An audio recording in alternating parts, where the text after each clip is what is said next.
Hey everyone, welcome back to my channel. It is your boy Tarek and I'm back today with another video for you guys. If you guys are new to the channel, be sure to hit the subscribe button with the notification bell on. So every time I upload a video, you guys are notified. You already know we're on the road to 10,000 subscribers. So tune in with the family or tune into the family. And yeah, we're going to be reviewing, as you can tell by the title, the final episode of I Kissed a Boy. Now I'm glad it was only the one episode because when I tell you guys I'm actually quite tired, right? I'll be doing extra hours at work and I think it's actually catching up to me. I thought I could hack it, but it's catching up to me and I'm trying to balance everything because tomorrow I'm starting Love Island reviews, which will be daily.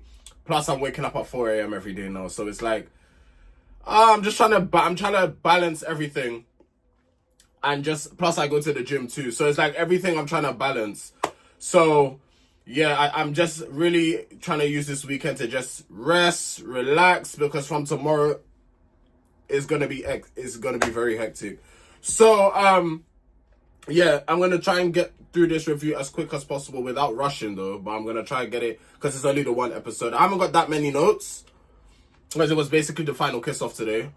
But a few surprises that I just want to dive into. But yeah, without further ado, let's just get straight into this review.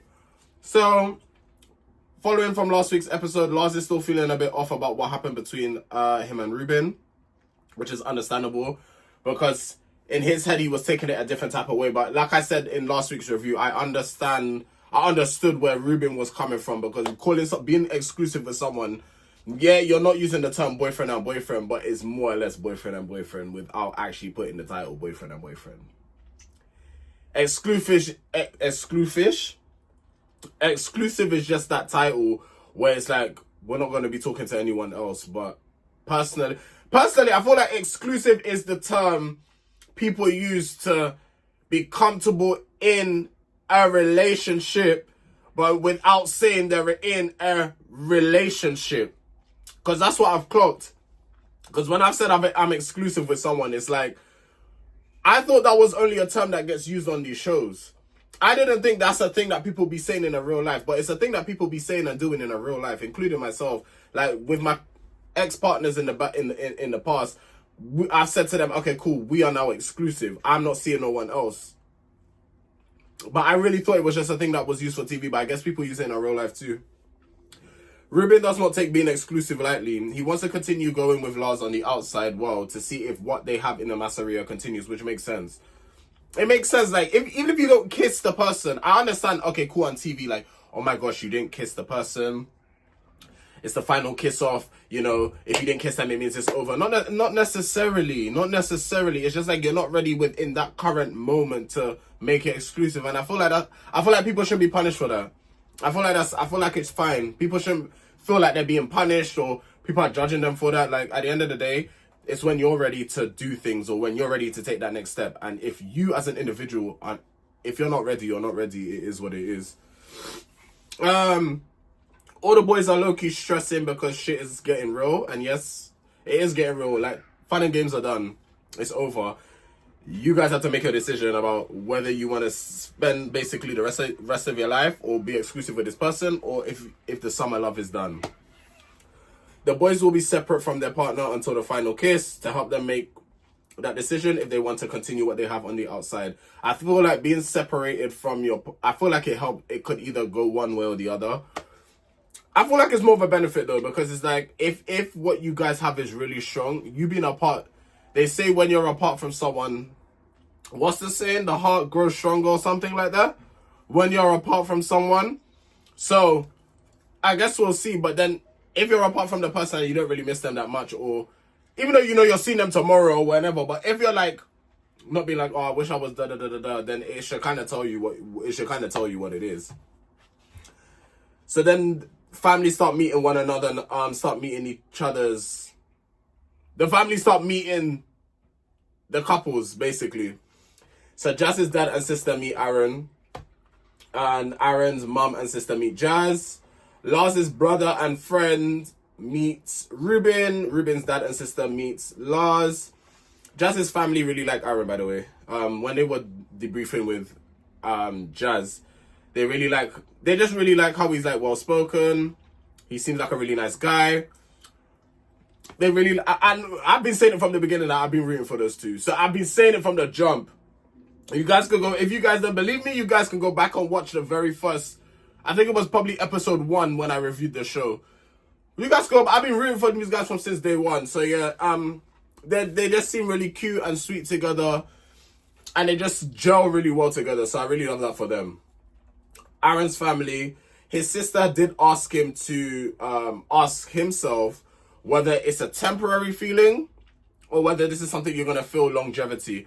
And yes, especially within the gay world, that could be a thing. It could be such a thing where you could be seeing someone. And I actually, I listened to a sermon about this. It's called the Love is Love series. And basically, yes, I am going off a bit, but it's related. It is related to this. A lot of people get love and lust confused, including myself. It's happened to me. Like, I thought I was in love with someone, but it wasn't love, it was lust. And it can be damaging to both parties, because lust can camouflage as love, you know, until you're ready to make a sacrifice for someone. So you see how these guys are like questioning the distance, long distance and stuff like that. For you to truly really love someone or like someone, are you willing to sacrifice giving up your life wherever you're living, whether it's London, Manchester, Liverpool, Cumbria, wherever you're living?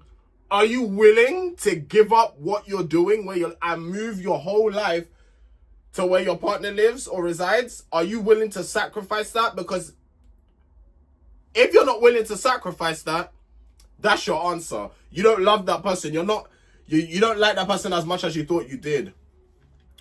You might lust them within the current moment. Oh, everything feels good. Everything feels nice. We're kissing. We're spending time with each other. Yeah, that's cute. I appreciate that. But what we need to ask ourselves now, and I'm glad Aaron's sister did ask him just to think about that a little bit deeper, is because sometimes we need to actually have someone to kind of ask us these hard questions like, so do you see yourself moving up to so-and-so? Do you see yourself X, Y, and Z? Because really and truly, when these questions start getting asked, that's when the real thinking starts happening. So that's what I'm saying, like, lust and love, they're two completely different things, you know, but it can camouflage. Within the moment, it could be similar until sacrifices need to be made, you know? So yeah. Lars's brother and friend didn't have anything negative to say about Rubin. Callum's sister and brother meets Jordan, and Jordan's dad and stepmom meets Callum. Jack's friends meets Hugh. Hugh's friends meets Jack. And Jack's friends were giving him the tough love. And we love friends like that. We love friends that are just gonna give it to say how it is. We don't like the friends that sugarcoat. Well, okay. My friends personally don't sugarcoat things for me.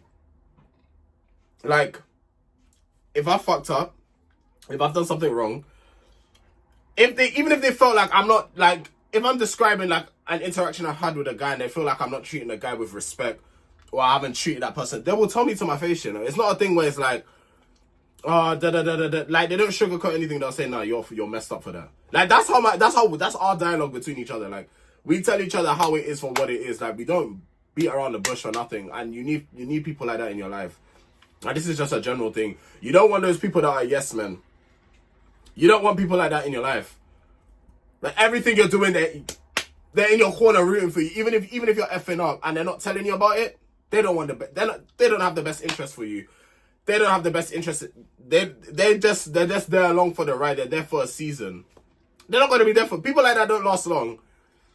They don't last long within your circle. They're not true friends. I'm sorry. True friends to me are people that want to see you grow and do great.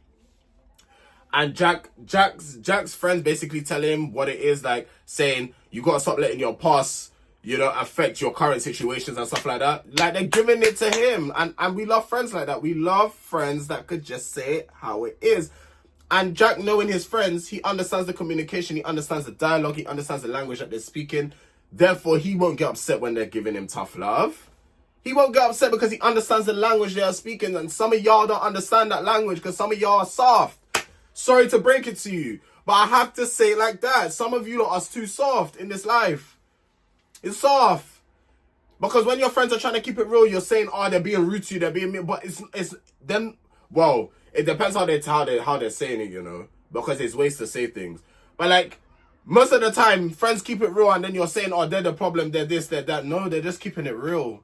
And you can't fathom that because you never had someone tell you about yourself. That's just it.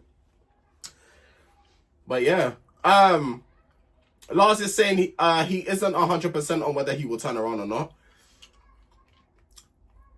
We'll get to it when we get to it. So now we get to the final kiss-off. Jas and Aaron both turned for each other. I knew it. I didn't even have a doubt in my mind. There wasn't a doubt in my mind. I knew that they were both turned for each other. When it came to Jack and Hugh, there was like, okay, either both are not going to turn or one of them is going to turn. And Jack ended up turning, but Hugh didn't. And I'm surprised because I thought Jack wouldn't have been... I thought Hugh would have been the one to turn, and Jack wouldn't have been the... so Hugh would have been the one to turn, and Jack would have stayed with his back facing. I was expecting it the other way. That was my prediction. I can't lie to you. But I guess it didn't work out, but they're going to be friends anyway. So we love when people can be mature enough to be like, okay, you know what? It didn't work out as this, but, you know, let's continue as friends because we don't need to just cut each other off just like that. I mean, it depends. Maybe if it wasn't in the Masseria, events could have turned out different, but because me personally, I have my own kind of mindset when it comes to certain stuff like that, but I'll get to it at the end of the video. Let me just quickly, because I'm almost done with this review. It wasn't much notes anyway. Jordan and Callum, they both turned for each other. And Ruben and Lars. Ruben turned, but Lars didn't. Again, I thought it would have been the other way. I was shocked. That one had me in a chokehold because I was like, huh? Because Ruben was the one throughout, like, you know, everyone was like speculating Ruben, like, oh my God, is Ruben in it for, is it? So when Ruben turned and Lars didn't, I said, but again, I have to remember what I said at the start of the video. Just because that they don't turn now doesn't mean that it's end game. It doesn't mean that that has to be the end. Because the outside world, people are turning and kissing one another, but the outside world is the real test, you know. When you're back around all the lads, when you're back around all the boys, you know, when you're going into the club, that's the test. When and knowing that men know the fact that you've been on TV, it's even worse. It's even worse. So that attention goes from 50 to 100 real quick. So yeah, that's the real test. But I wanted to talk about something. I said I was gonna get back to it. Now it's gone out my head. And that's annoying because I was gonna get into something because the review's done now. I've done the review. Oh, 12 minutes, lovely. The review's done, but I wanted to talk about something. Oh yes, that's what I wanted to talk about. So you see, like, for example, now that we're at there, let me just quickly like talk about something here. So like, for example, you see, like, if I'm pursuing someone in a romantic level and it doesn't turn out the way I hope for it to turn out, I cannot be friends with that person after. Because obviously when I was discussing about Jack and Hugh, you know, they're still, Hugh saying they're going to be friends afterwards, like, cool, because probably in the Masseria. Me personally, if I'm pursuing you in a romantic level, if I'm just looking to make new friends, that's different. Yeah? If I'm pursuing you in a romantic way and it doesn't work, I cannot see myself being friends with you because in my head it's like, it's not an L, but it's like, I've put all this time and energy into getting to know you romantically for you to just not be interested. And it's like, it's not disrespect because you've been honest with me and told me that you're not feeling it, which I appreciate, but it's like, I can't now then go and be your friend. I don't know, that's just me. I can't now just go and turn around and be your friend. I cannot. So yeah, that's all I wanted to add. But yeah, guys, Unforgettable is over. Season 2 is done, man. It's done. I think next week is a reunion, so I will obviously be back for the reunion, but officially, the season is over. So yeah, tune in. I think it's next week. Hopefully it is next week. And I'm glad today, like I said, was 1 episode. I'm glad it wasn't 2. Oh, good boy, because after this, I'm not going to lie to you, I'm probably going to go play some Kingdom Hearts. I'll be so real. I'm going to play some PlayStation. I'm going to play some Kingdom Hearts. And who wants to do me a favor and order me the Nintendo Switch 2? I don't want to spend my hard-earned money. I want a man to cater for me. I want a man to go out there and buy me the Nintendo Switch 2 because I want to play Mario Kart World. So who is willing to actually go and buy me the Switch 2, huh? Who's willing to do it? I'm just kidding, man. Nah, eventually I'll get it. I ain't in a rush to get it though. But yeah, guys, if you have enjoyed, and if you know you're watching Love Island tomorrow, you subscribe, hit the like button, comment down below what you thought about the final kiss off and everything like that. Also share this video, and yeah, guys, we're on the road to 10,000 subscribers. And yeah, I will see you guys tomorrow for Love Island, if that's what you will be watching. If you need a review to watch after the episode, come right back here. But yeah, it's been your boy Tarek, and I'll see you guys tomorrow. Take care.